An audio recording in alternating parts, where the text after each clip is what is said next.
Le disconnecteur. La zone de disconnexion est délimitée par deux clapets anti-retour fonctionnant dans le même sens.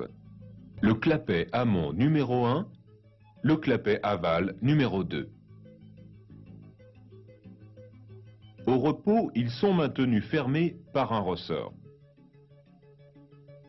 En fonctionnement, il en résultera une perte de pression au passage de chaque clapet et trois zones caractéristiques du sens de circulation du fluide de la pression la plus haute vers la pression la plus basse.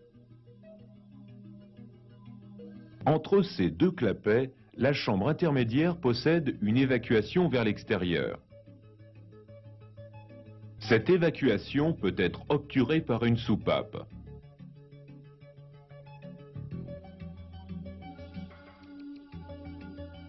Au repos, elle est maintenue ouverte par l'action d'un ressort.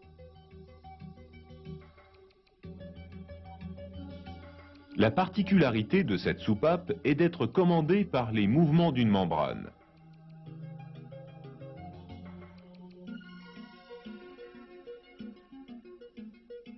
Si l'on agit sur la partie supérieure de la membrane, la soupape se ferme.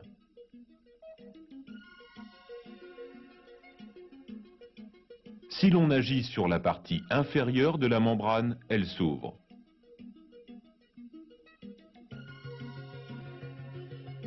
C'est la pression dans la chambre intermédiaire qui, aidée par la force du ressort de soupape, actionne la membrane dans le sens de l'ouverture.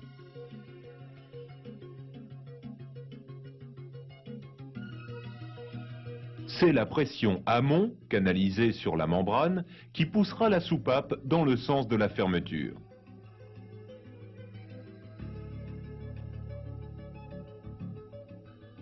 Et maintenant, mettons la pression dans le circuit et créons les conditions de circulation normale.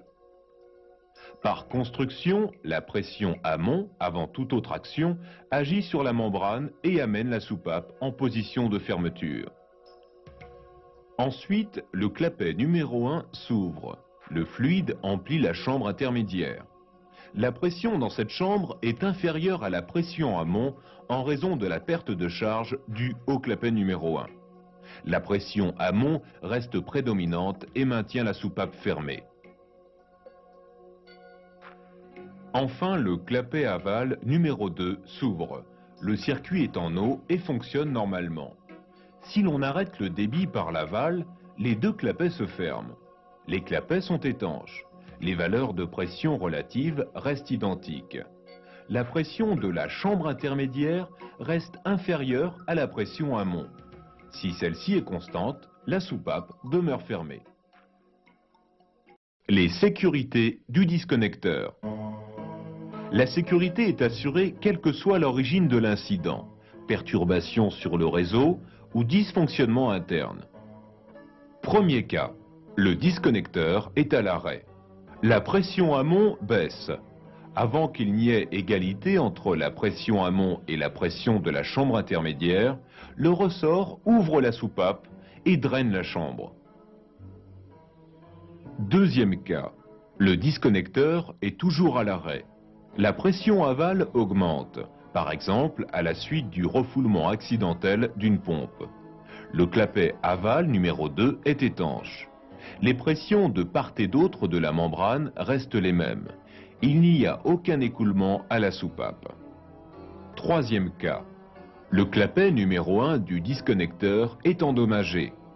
Rien ne se passe en débit dans la mesure où les deux clapets sont ouverts. À l'arrêt, par contre, la pression amont va passer dans la chambre intermédiaire.